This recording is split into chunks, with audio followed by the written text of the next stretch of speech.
하나님 말씀은 이사야 1장 13절입니다.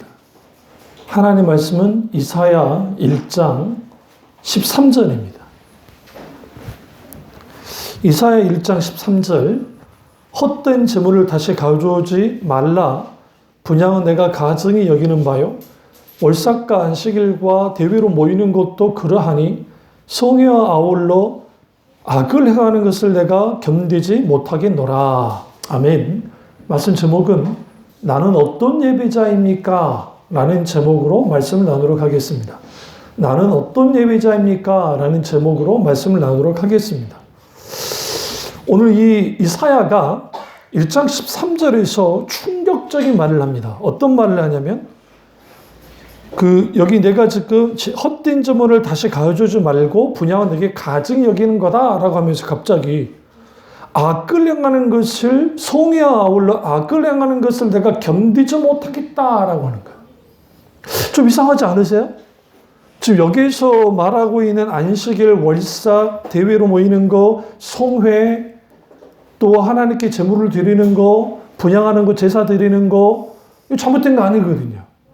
이거 누가 만들었어요? 하나님이 만드셨어요. 사람이 만든 게 아니에요. 하나님이 만들게 했어요. 그런데 악을 행하는 것을 내가 견디지 못하겠다고 주님이 갑자기 이렇게 반응하는 거예요. 그 이유는 뭐냐면 12절 보세요. 12절 너희가 내 앞에 보이러 오니 이것을 누가 너희에게 요구하였느냐? 내 마당만 밟을 뿐이니라. 그러니까 제사를 드려 성전에 왔는데 마당만 밟고 가더라는 거예요. 왜? 의식과 형식만 다하면 된다고 생각하고 나왔는데 주님이 이것을 악으로 여겼다는 거예요. 물어보시죠. 제가 물어볼게요. 우리는 왜 예배를 드려야 됩니까? 예배 왜 우리가 드려야 돼요? 우리가 믿는 그분이 하나님이시기 때문이에요. 이게 굉장히 중요해요. 왜 나는 예배를 드려야만 하는가? 그분이 하나님이시기 때문에. 그러면 우리는 왜 하나님께 그러면 예배를 드려야만 합니까? 찬양받기에 합당한 분이기 때문에요. 홀로 영광받기에 합당한 분이기 때문에요. 다시 말하면 우리가 하나님께 예배 드린다 할 때에 진짜 예배자가 되려면 하나님이 누구신지 알아야 예배를 드릴 수 있어요. 예배라는 게 단순히 정성만 다한다고 해서 예배가 되어지는 게 아니에요. 과거에 한국 교회가 가르쳐 놓은 게 정성을 다한 예배 드려라. 마치 불교식으로. 그래서 개불교 그러잖아요. 개신교 불교 플러스, 개유교, 개신교 유교 플러스. 신앙 형태가 그러니까 이거예요. 지금 김난조 목사님이 뭐라고 여기서 논조를 말씀하시냐면 성령의 역사가 없는 예배는 하나님께 뇌물을 드리는 것이다 라고 했어요. 여기서 성령의 역사가 없는 예배는 하나님께 뇌물을 드린다 할 때 이 뇌물이 어떤 뇌물이냐면 세상 종교 사람들이 자기들의 신하한테 예배를 드리잖아요. 각기 형태로. 근데 그 드린 이유는 뭐냐면 내가 이렇게 예배라는 것, 제사라는 것을 통해서 했으니까 당신이 우리한테 복 줘야 돼. 우리 하는 일이 잘 되게 해주셔야 돼. 적어도 내가 하는 일 좀 막진 말아주셔야 돼. 라고 하는 뇌물을 주는 거예요. 왜? 그래야 그 신이 노하지 않으니까. 하나님께 그런 식으로 예배를 드리는 사람 오늘날 너무 많아요. 그래, 좀 열정이 있고 뜨겁다는 사람들 중에 예배를 열정적으로 드리긴 하는데 문제는 뭐냐면 하나님께 뇌물 드리듯이 예배를 드린다는 거예요. 왜? 성령이 없는 예배, 하나님과 만남이 없는 예배, 진리의 말씀이 우리 속에 있지 않는 예배는 그렇게 죽어있기 때문에 죽어있는 예배 속에는 하나님께 드려질 때 하나님께 내가 뇌물 드리듯이 하는 거예요. 왜 뇌물을 줘요? 뇌물을 왜 줍니까? 불법적인 일을 할 때 뇌물 주는 거 아니에요? 이건 다음에 제가 이제 더 깊이 나누도록 하고요. 마치 하나님께 뇌물 주시지. 하나님 좀 받으세요. 근데 주님이 이걸 악으로 여기셨다고요. 우리는 어떤 착각을 하냐면 내가 하나님께 예배를 드리는데 그 예배를 자동적으로 하나님 받으실 거라 생각해. 이거는 카톨릭이지. 카톨릭은 자기들의 미사에 참여만 해도 하나님의 은총이 임한다 그래요. 응? 그래서 그 대신 그 은총을 어떻게 임하느냐? 몸으로 드리는 예배, 그게 성만찬, 성찬식. 그러니까 성찬식에 나와야 돼. 그러니까 카톨릭은 늘 미사 드릴 때마다 앞에 나와가지고 신부가 저기 빵 주면 그걸 받아 먹는 거예요. 그를 통해서 불가항력적으로 하나님의 은총이 임한다는 거예요. 무조건적인 은총이. 자동적으로 임한다는 거예요. 그게 한국 교회 내에, 개혁교회 내에도 많이 들어와 있어요. 예배만 참여하면 그 예배는 하나님이 받으실 거라 생각해요. 문제는 뭐냐면 나는 어떤 예배자냐고요. 어떤 예배자인가. 내가 예배 드리는 하나님이 어떤 분인지 아는 만큼 예배 드릴 수 있어요. 다시 말하면 자신의 신앙보다 월등하게 예배 드리는 것은 불가능해요. 그러다 보니 강압적인 예배의 형태, 다시 말하면 열광주의자들이 열광주의 예배 형태를 가지고 사람들에게 막 그 분위기 속에서 막 그런 열광의 예배를 막 만들어내는 거예요. 그게 잘하는 게 구로에 있는 침례교 그 목사님. 아주 뜨겁습니다. 예배 자체가 전투적입니다.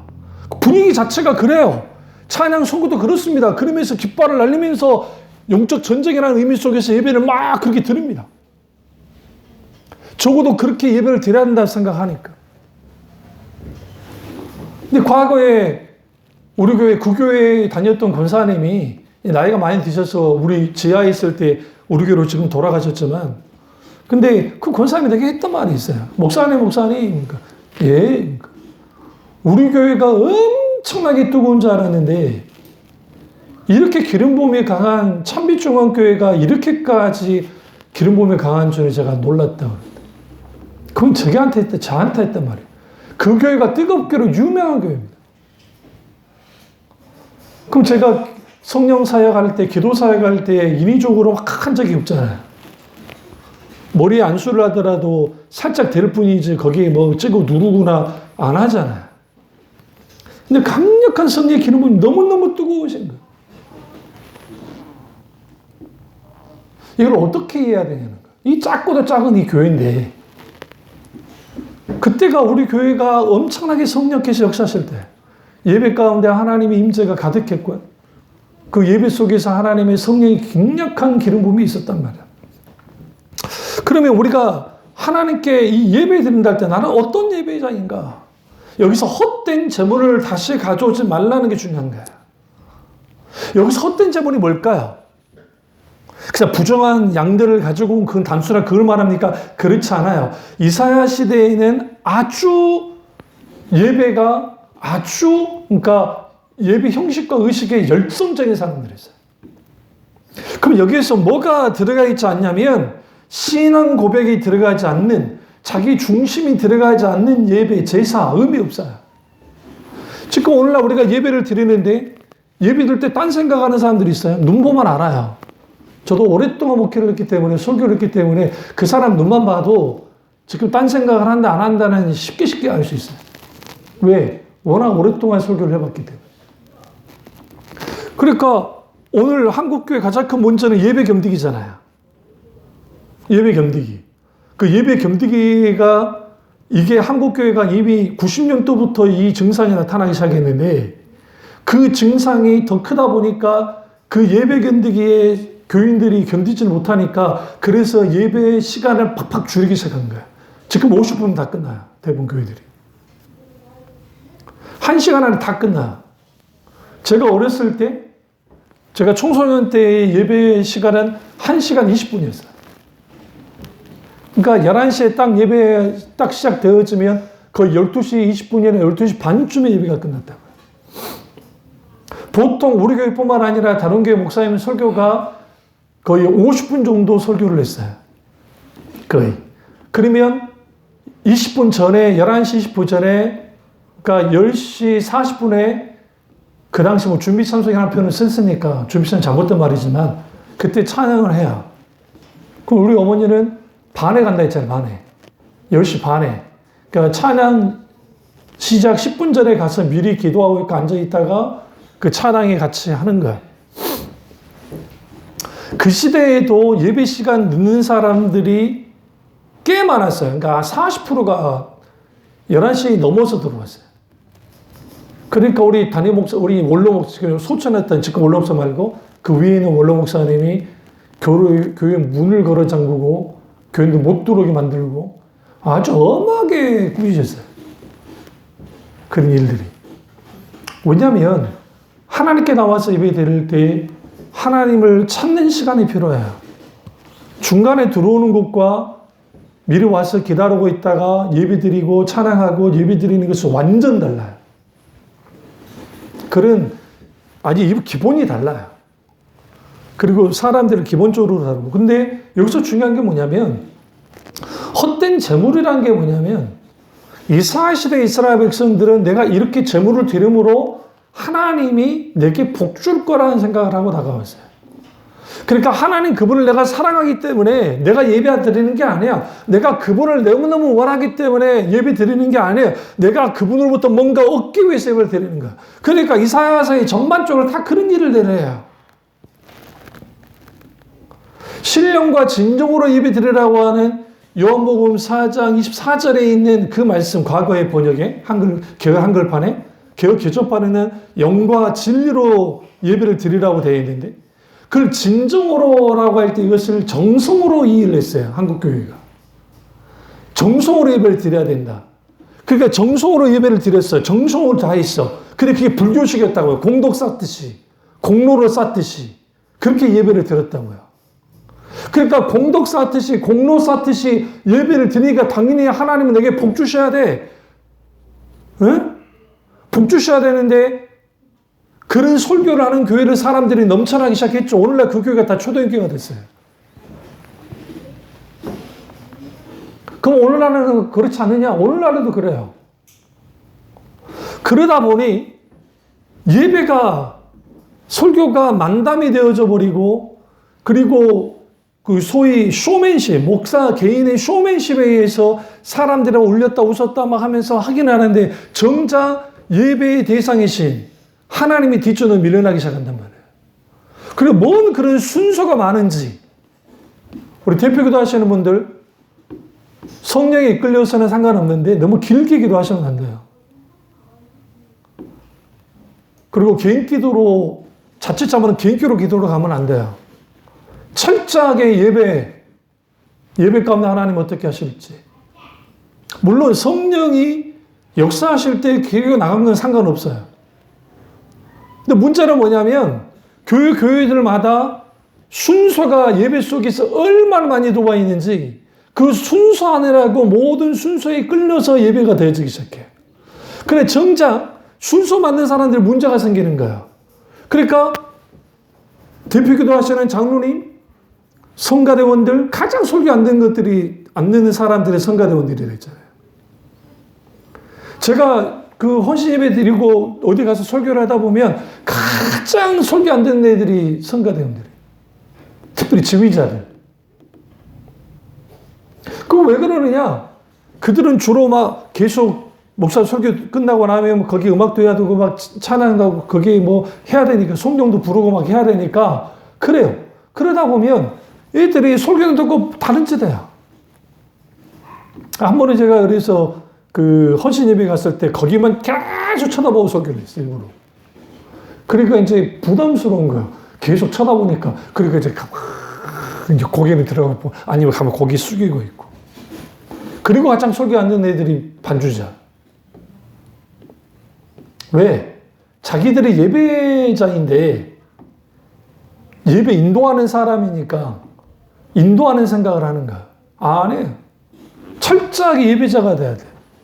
근데 그 예배자가 되려면 내가 믿고 있는 하나님이 어떤 하나님이냐가 중요한 거야. 여러분을 믿고 있는 하나님은 어떤 하나님입니까? 이사야 시대에 이스라엘 백성들이 믿는 하나님이 이 정도의 하나님이에요. 생사화복을 주관하신 거 다 알아요. 아브라함과 이삭과 야곱의 하나님인 것도 알아요. 모세의 하나님이었고 다윗의 하나님이었고 그건 다 지식적으로 다 알고 있었어요. 지식적으로는 알고 있었는데 그들에게 있어서의 하나님은 모든 것이 아니었어요. 다시 말하면 그들의 유일한 유의자 목적이지 않았다고요. 그들에게 있어서 하나님은 뭐였냐면 자기들의 뒷받침해주는 정도의 하나님이었어요. 그렇지 않았다 한다면 그들은 전심으로 주님께 예배를 드렸겠죠. 자기 존재를 드리는 예배를 드렸겠죠. 그러니까 예배 속에서 가장 큰 핵심은 내가 드려지는 거야. 내가. 그런데 그 내가 드려진다 할 때에 그 드려짐은 다양한 형태로 나타나요. 그러니까 지난주 예배와 오늘의 예배가 똑같다. 내가 예배 드리는 태도가 똑같다. 예배 드리는 가운데 성령께서 어떤 역사도 하지 않는다. 지금 내가 뭔가 영적으로 막혀 있는 거예요. 그러니까 예배 견디기를 하는 거예요. 오늘날의 한국교회의 가장 큰 불행이 뭐냐면 예배 가운데 하나님을 만나지 못하는 거예요.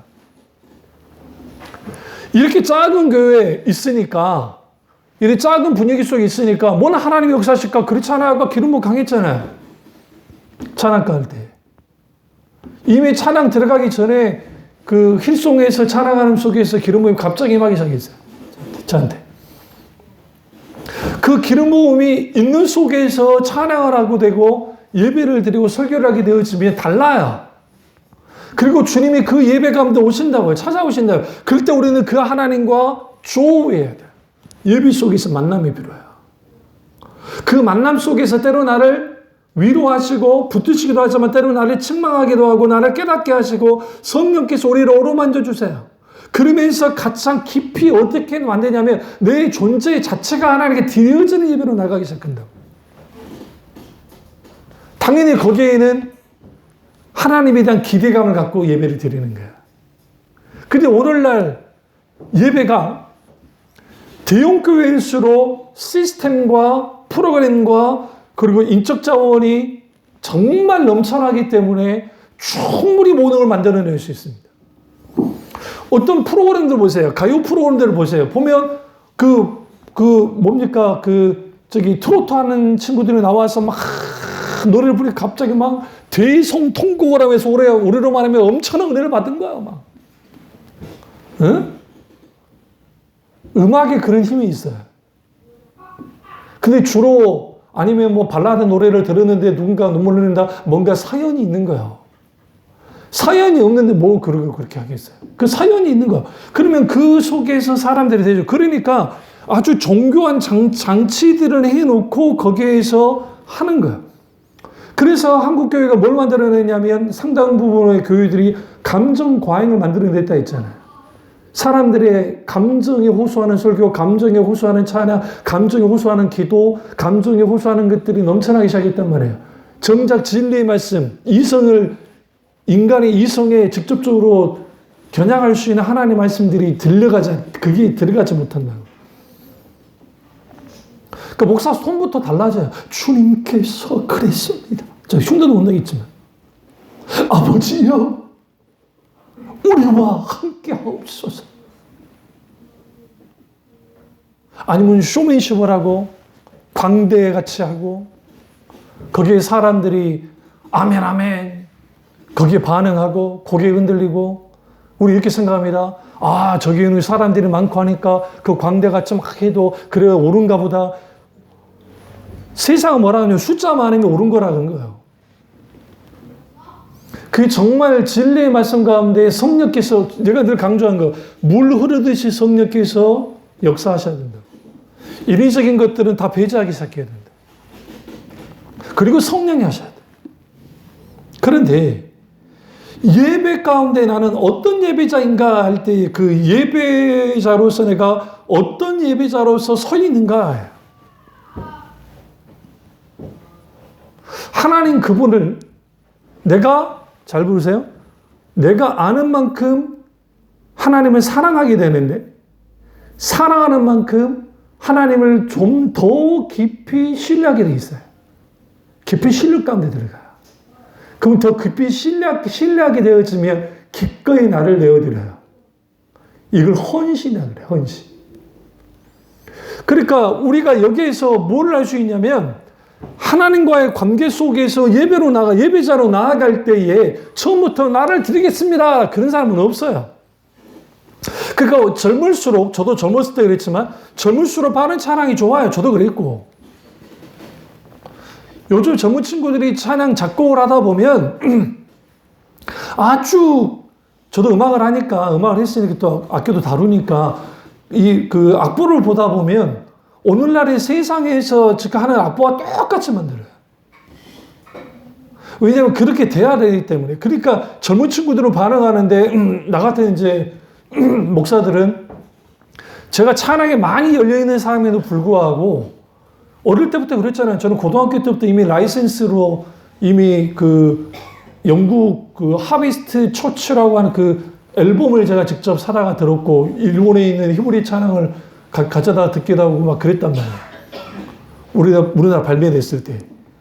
그러니까 거기는 굉장히 열려있는 사람인데 막상 그런 찬양들을 쭉 듣다 보면 야, 이 녀석이, 이 작곡한 녀석이 이걸 노렸구나. 저도 몇 곡 작곡을 해봤으니까 이걸 노렸구나. 그러니까 거기에 있으면 거기에 막 사람들이 막 CTS나 CBS에서 여러분이 어떤 교회들 그 찬양하는 그 실황을 보세요. 그러지 않는 친구가 어쩌다 한번 있긴 있는데 대부분의 찬양 인도할 때 얼마나 은혜의 톤으로 사람들에게 하는 줄 아세요? 응? 은혜의 톤으로. 소위 은혜 톤으로. 하면서 막 감정을 끌어올려요. 그러면 거기 교회 분위기가 그러기 때문에 옆에 있는 그 찬양 인도하는 애들도 똑같이 그래서 막 근데 힐송과 여기의 차이가 뭐냐면 힐송에서 찬양을 잘 보세요. 거기에는요 이거예요. 하나님과 1대1로 다가가듯이 다가가요. 이게 달린청 목사가 그 말을 했지만 원래 그래요. 그래 마치 내가 주님이 지성소까지 나간 것처럼 하면서 주님께 찬양을 해요. Open my eye, I love, see you, 그러잖아요. 그럼 내가 open my eyes. 주님이 내 눈을 열어서. I want to see you glory. 그러니까 우리가 여기에서 내가 원합니다. 주님의 영광을 보기, 제 눈을 열어서 내가 주님의 영광을 보기 원합니다. 하나님을 왜 못 만나느냐? 많은 사람들이 찬양 가운데 하나님과 직접적으로 만나는 경우가 굉장히 많아요. 그래서 찬양을 따라 나와야 돼요. 찬양해야 돼요. 그래서 그 찬양 속에서 인격적인 하나님을 만나게 될 때에 마치 갑자기 나의 지금 이 모든 것들이 그 열리듯이 강한 성령의 기름 부음 속에서 임재 가운데 이것만을 내가 누리기 위해서 찬양하는 거냐? 그건 아니에요. 하나님을 높여드리는 거야. 주님 영광 받으시라. 이런 것들이 예배 속에 있어야 되는데 오늘날 예배가 어떻게 되어졌느냐? 인간이 주도하는, 감정이 주도하는 예배가 되어버렸다는 거예요. 그게 성령의 역사를 대체했다는 거 제가 말씀드리려고 하는 거예요. 성령이 역사하실 때는 좀 달라요. 어떻게 다르냐면 성령께서 먼저 우리 마음을 터치해요. 만준다. 그런데 거기에 여러 가지 성령께서 강하게 기름 부음이 임재가 여러 상황 가운데 나를 이끌어요. 그리고 주님을 깊이 보게 해요. 주님을 깊이 만나게 해요. 그런데 주님이 뭐 하시느냐? 하나님 그분이 우리에게 찾아오셔서 어떤 자? 성령과 진리로 예배되는 자를 찾는 자잖아요. 찾는 자잖아요. 주님이 찾는다고요. 그러니까 내가 어떤 예배자인가? 공로주의에, 공덕주의에 빠져 있는가? 아니면 종교 놀이하는, 종교심에 의해서 예배를 드리고 있는가?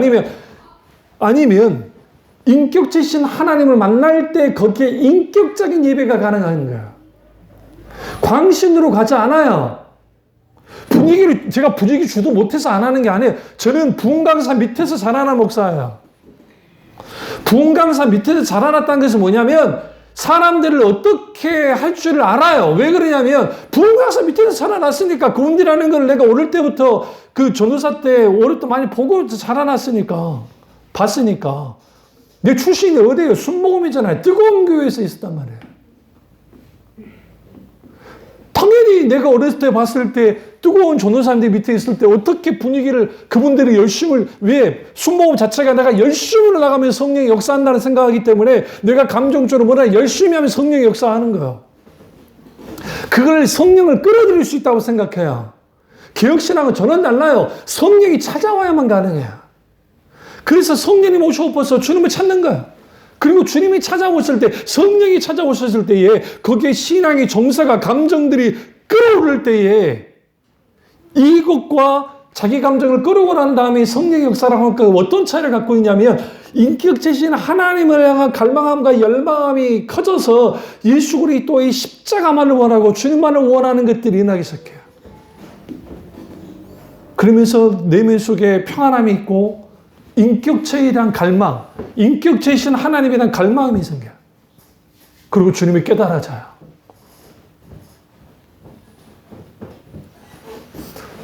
내 어린 마음을 만지시고 내 청년 때, 내 청년기, 어린아이 때, 청년기, 그리고 지금 이제 중년, 장년 이르기까지 그 오른 과정 속에서 성령께서 찾아오실 때 내 눈이 open my eyes. 내 눈이 열려서 주님의 아름다움을 주님의 놀라움을 그 찬양을 하잖아. 내가 정말 더 주님을 사랑하기를 원하는데 주님이 내 눈을 열어주지 않으시면 안 된다는 거예요. 그러니까 내가 주님을 갈망하고 나왔습니다. 우리 예배가 그런 예배가 돼야 돼요. 근데 대부분이 예배를 드리고 끝나면 내가 예배 드렸어 그걸 끝나버리는 거예요. 주님 앞에 나오려 하지도 않아. 그렇다고 한다면 나는 어떤 예배자입니까? 첫째로 내가 어떤 예배자인가 바로 밑에 뭐냐면 하나님이 내 예배를 연락하시느냐 연락하지 않느냐 그것에 따라서 내가 어떤 예배자인지가 결정이 돼요. 그러니까 하나님이 연락하는 예배. 그럼 연락이라는 말이 무슨 말이냐가 중요해요. 재밌는 게 연락이라는 표현이 뭐와 관계가 있냐면 구약의 제사를 드릴 때 제물을 태우잖아요. 태우면 어떻게 돼요? 연기가 올라가겠죠. 근데 우리는 좀 환타지를 갖고 있어. 무슨 환타지를 갖고 있냐면, 멋있겠다. 뭐 멋있어요. 여러분, 야외 캠핑장 가가지고 고기 꺼 먹을 때야, 맛있는 고기 냄새. 그거지. 근데 문제는 뭐냐면, 연락할 때는 그 동물의 뼈를 가르고 살도 다 태워요. 그분 타는 내 아시죠? 탄내. 그 타는 내가 지독해요. 특별히 가죽 타는 내. 그 지독한 냄새가 진동을 해요. 그리고 연기가 확 올라간다고요. 근데 그거를 주님이 흥양하신다는 게 연랍이에요. 그러니까 받으신다 할 때. 주님이 마치 연기를 받으신다. 그걸 연랍이라는 표현을 쓴 거예요. 그러면 우리 찬송 가운데 나의 입술의 모든 말과 나의 마음의 묵상이 주께 연락되기를 원하네. 내 입술의 모든 말과 내 마음의 묵상이 연락되기 원한다. 여기서 입술의 말이 뭐냐면 샤우팅이에요. 샤우팅 알죠? 고래고래 소리 지르는 거. 여러분이 김우영 감독의 샬롬 이스라엘이나 그런 동영상을 좀 댁에서 이제 와이파이에서 한번 보시면 거기에 유대 젊은 청년들이 나팔절이나 아니면 초막절 말고 나팔절 맞을 거예요. 아마 그때 신나는 절기 때가 있어요. 다를 때 말고. 이 두루마리 성경을 딱 가져다가 탁 풀어놓고 호산나 하면서 호산나 하면 거기서 막 얘들이 뛰면서 막 찬양을 해요.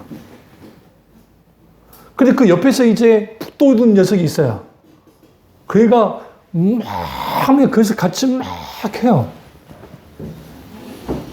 그냥 히브리 찬양하면 그 히브리 정통파 찬양하는 모습을 볼 수 있어요. 마치 러시아 사람들이 하는 것처럼 거기에 러시아계가 많이 그럴 수도 있겠지만 근데 이렇게 나이가 많은 그 랍비들이 이렇게 애가 돼가지고 이렇게 하고 있는 거 아세요? 우리나라에서 목사님들이 찬양할 때 그렇게 찬양 보셨어요? 다리에 앉아가지고 가만히 거룩하게 계시지.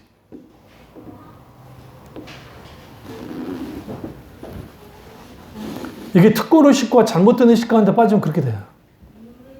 그러니까 우리가 여기에서 하나님께 연락되는 예배, 내가 드리는 이 예배가 하나님이 내 예배를 받으시는가? 그러니까 어떤 예배를 받으세요? 믿음의 예배. 아벨의 예배를 아벨과 그의 믿음을 보시고 연락하셨다. 그러니까 아벨과 그 제물을 연락하셨는데 히브리서에 믿음으로 예배를 드렸기 때문에 받으셨다. 결국은 예배는 믿음으로 예배 드리지 않으면 불가능해요. 정성으로 예배 드리는 게 아니에요. 정성이 없어도 된다는 말이 아니라 내 종교적인 정성을 다한다고 해서 예배가 되어지는 게 아니라고요. 거기에는 믿음으로 반응하는 거예요. 그렇다고 한다면 내가 영적으로 바닥일 수도 있고 영적으로 좋을 수도 있고 각기 차이는 있어요. 그런데 그 모든 것들을 가지고 나와서 주님께 어떻게 통회하고 자복하는 마음으로 하나님께 나오는 거예요.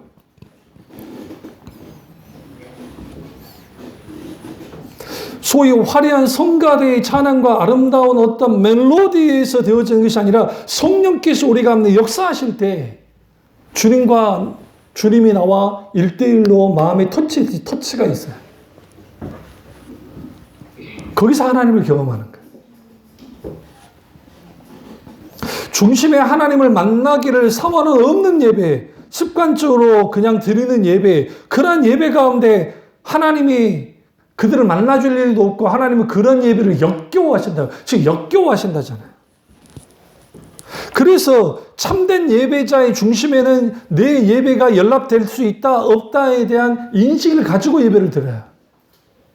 두 번째는 참된 내가 진정한 어떤 예배자인가가 결정되는 건 뭐냐면 하나님을 향한 사모함과 갈망함이 있느냐라는 거예요. 진정한 하나님을 향한 사모함과 갈망함이 있어야 돼요. 그런데 삶의 순간순간의 자리 속에서 예배의 자리가 만들어져야 되는데 우리의 삶 속에서 천연 예배적인 삶이었거든요. 오늘날의 삶이 왜 오늘날의 인터넷만 들어가 우리 교회도 이제 얼마나 좋아졌어요. 이전에는 교회 홈페이지 들어가야 컴퓨터로 홈페이지를 들어가야 설교를 들을 수 있었는데 지금은 우리 그냥 스마트폰으로 설교를 들을 수 있잖아요. 그런 교회가 많다고 생각하세요? 없어요. 그게 많지 않아요. 왜 그러냐면 돈이 있다고 다 되는 것도 아니에요. 지금 우리 광주 형님 교회 실시간 할 수 있는 그 예배 그걸 위해서 1억을 들여서 지금 공사를 하고 있다고. 1억. 놀라지도 않네. 1억이라고 1억. 우리가 1억 있으면 여기 지금 우리 완전히 바꿔놔요. 진짜로. 근데 그럼 왜 그러느냐? 그렇게 이제 예배를 드려야 되는데 그거 관리해주고 하는 사람도 필요해요. 달달이 사용해 나가고. 그러면 거기에서 그걸 왜 참비중학교 안성 목사를 하고 있는가? 교회는 작은데 그 이유는 뭐냐면 영대를 위해서 그러는 거예요. 왜냐하면 일주일의 삶 속에서 우리 가운데 하나님이 함께 하신 그러한 것들을 설교를 통해서 뭐든 계속 좀 노출돼야 되는데 삶이 엉망이에요. 그러니까 하나님을 찾을 시간도 없고 찬양을 들을 시간도 없고 뭐 할 시간도 없대. 그럴 수 있을까? 그러면 이건 뭐가 문제인 거냐면 우선순위가 뒤바뀌어져 있다는 거야. 우선순위가 하나님이 아니고 다른 게 되어지면 모든 게 다 앞서가요. 마지막에 하나님 그분을 찾으려니까 안 되는 거죠. 그러니까 공식적인 예배조차도 무너져 버리는 거야. 공식적인 예배도 무너진다는 거야. 무너진 이유는 삶의 예배가 되지 않는 사람이 공식적인 예배를 드린다는 건 불가능해요, 거의. 또 공적인 예배를 제대로 드리지 않는 사람이 삶의 예배를 잘 드리면 그것도 불가능해요. 이 두 가지는 같이 가야 돼. 같이 가야 되는데 중요한 건 뭐냐면 내가 지금 하나님 앞에 어떤 예배에 내가 진짜 하나님을 향한 사모함과 갈망함으로 예배를 드리고 있는가? 이스라엘 시대 이스라엘 백성들은 그게 없었어요. 종교적인 열심은 있었어요. 종교적으로 열심을 다하면 하나님이 그 영광을 받을 거라 생각을 했죠. 그러나 하나님은 원하는 게 있어요. 예배를 통해서 하나님이 존귀케 되어져요. 예배를 통해서 하나님이 영화롭게 되는 거야. 왜? 그게 창조의 목적이니까. 그게 인생의 목적이기 때문에. 그래서 이런 말씀드렸잖아요. 나는 누구인가라는 그 명제 속에서 나라는 존재가 존재하는 이유가 뭔가, 그것과 하나님이 천지를 창조하신 목적이 똑같다 했잖아요. 하나님을 영화롭게 하기 위해서, 하나님께 영광을 드리기 위해서. 그래서 모든 예배는 하나님께 영광을 드리는 예배가 돼야 돼요. 사람이 기뻐하는 예배가 되면 안 된다고요. 많은 부분에 있어서 사람들이 기뻐하는, 저도 신학 대학원에 있을 때, 대학원 공부를 할 때 교수님들이 강조했던 게 그거였어요. 감동 주는 예배를 하십시오. 해라. 그래서 어떻게 감동 주는 설교를 할 것인지, 어떻게 찬양 콘티를 짜서 어떻게 할 건지, 그러니까 제가 그런 게 다 찬송가부터 시작해서 또 그 가스펠 다 일부러 공부를 했어요.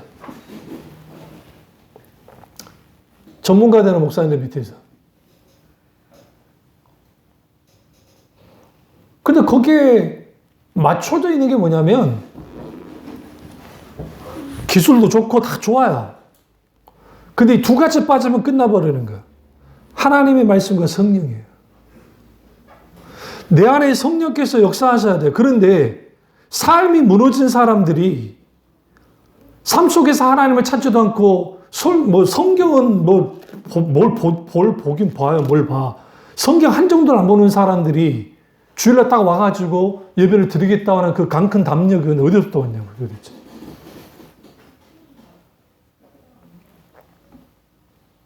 그런 담력이.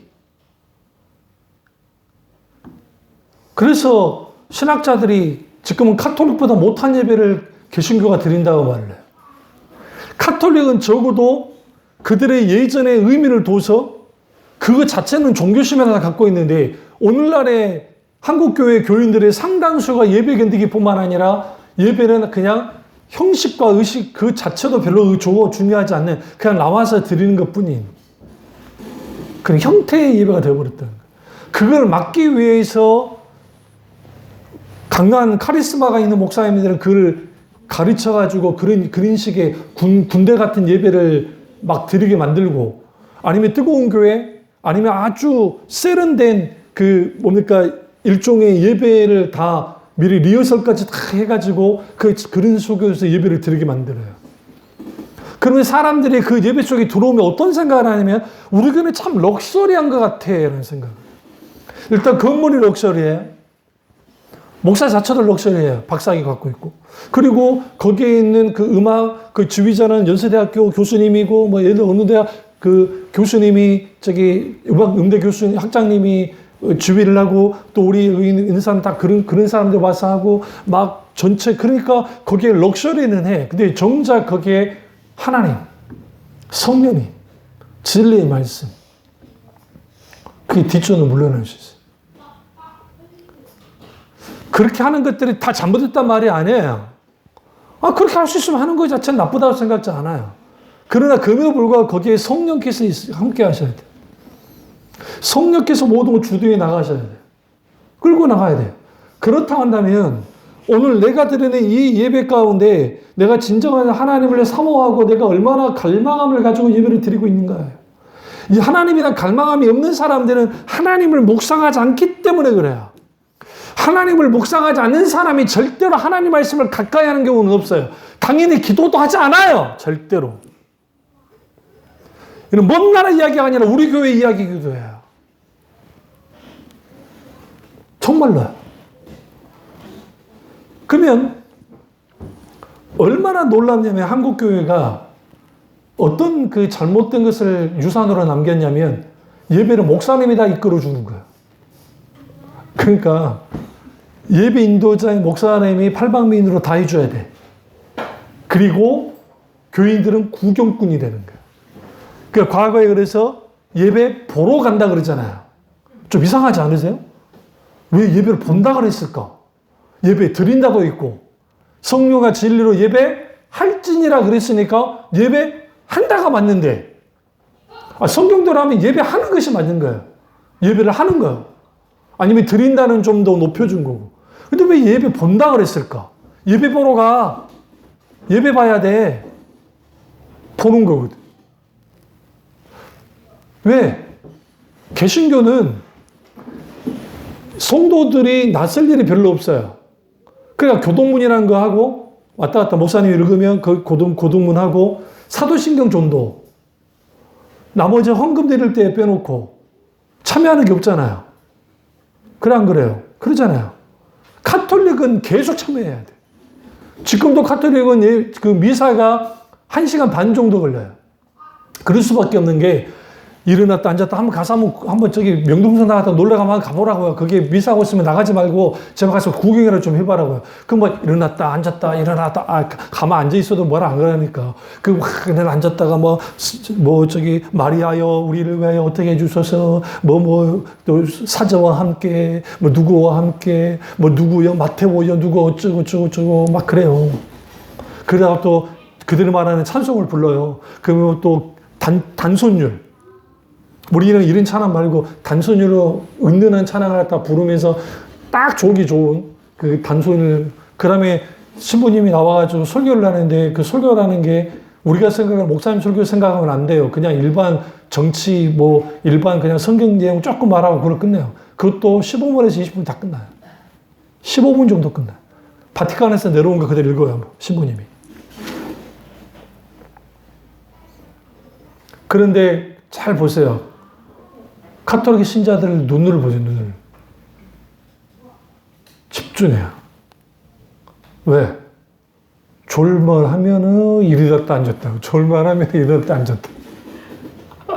졸 수가 없어요, 졸 수가. 그래서 예전에 우리 군대에 있을 때 절대로 카톨릭은 종교 활동할 때 카톨릭은 가지 말라는 말이 있어요, 우리끼리. 나야 당연히 이제 개신교 이렇게 교회로 가는데 그 이유는 뭐냐면 그 교회에서는 졸기 좋아요. 목사님 설교할 때 졸은다고 뭐라 하진 않으니까. 한 20-30분 졸기 chắc 좋고 또 불교에서는 가면 스님들이 먹닥도 들으면서 참선하라고 가만히 앉아 있으니까 그냥 불쌍하니까 잘 안 하는 시간 내비는 두세요. 스님들이. 근데 결정적으로 카톨릭이에요. 카톨릭은 잘만 하면 일어나야 되고 앉았다, 일어났다, 앉았다, 일어났다, 앉았다, 일어났다. 잘 수가 없어.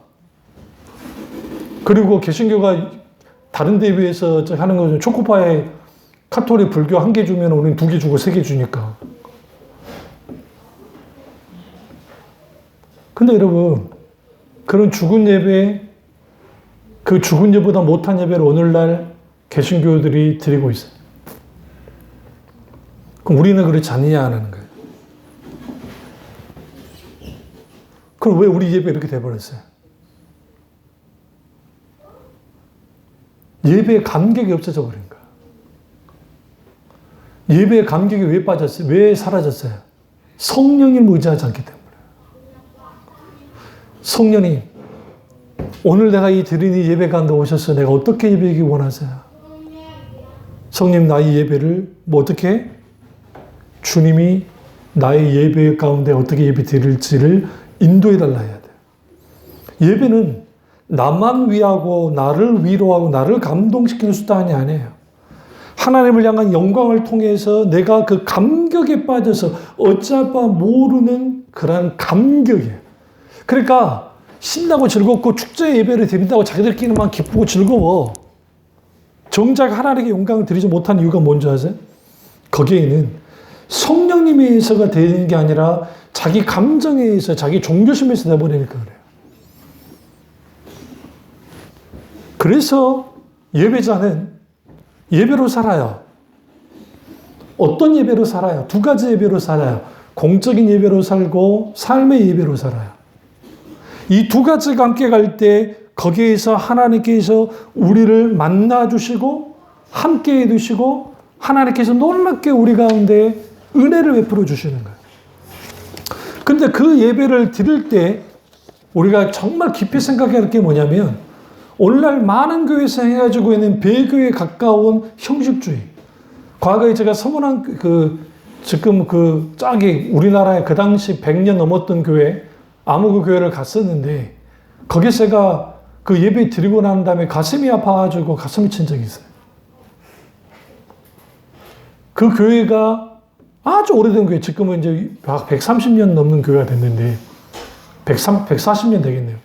그 당시 내가 신학생 때, 전도사 때 그 당시 100 몇 년이가 됐으니까. 휴가 때 내가 가서 한번 예배를 드렸다고. 근데 그때 예배를 드리는데 그 냉랭함은 지금도 잊을 수가 없어요. 예배 속에서의 냉랭함.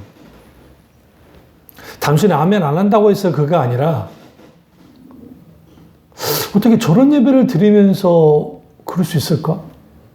그러다가 그 교회 탐방 막 다니다가 누구예요? 한신대 계열. 거의 자유주의인데 어떻게 고 돌아가신 이주표 목사님 그 교회를 가게 된 거예요. 그러니까 하나님이 인도했다고. 왜냐면 갑자기 하나님이 막 거기로 가기를 원한 것 같아요. 그래서 쭉 걸어가는데 강남에 갈 이유가 없는데 터미널 뒤쪽에 6호항 뭔가 백화점 옆에 뒤에 보면 거기에 교회가 있어요. 근데 거기를 쭉 들어갔는데 세상에 이주표 목사님이 뜨거운 분이니까 성령이 예배가 다른 거예요. 그때 내가 알았어요. 아, 자유주의라고 해서 무조건 자유주의로 가는 건 아니구나. 성령이 함께 하시는 예배 속에 큰 예배가 있구나. 그러니까 우리는 하나님 앞에 진정으로 어떤 예배 가운데 있어야 되느냐. 나 자신이 드려져야 되는데 단순히 내가 그냥 드려지는 예배가 아니고 예배의 모든 주도권을 성령께서 주셔야 갖고 가셔야 돼요. 그리고 동시에 하나님의 말씀에 반응해야 돼요. 그러려면 우리는 말씀을 사랑해야 되고 그 말씀에 이끌려가야 돼요. 다음에 이제 컨퍼런스 때 구체적으로 우리가 그럼 도대체 어떤 식으로 예배를 드려야 될 것인가? 그리고 어떤 예배자가 돼야 될까? 어떻게 예배를 개혁할 것인가? 이 부분을 함께 나누도록 하겠습니다. 기도하겠습니다. 기도하실 때 오늘 이 말씀이 나의 말씀이자 우리 말씀이 되게 하라 기도하겠습니다.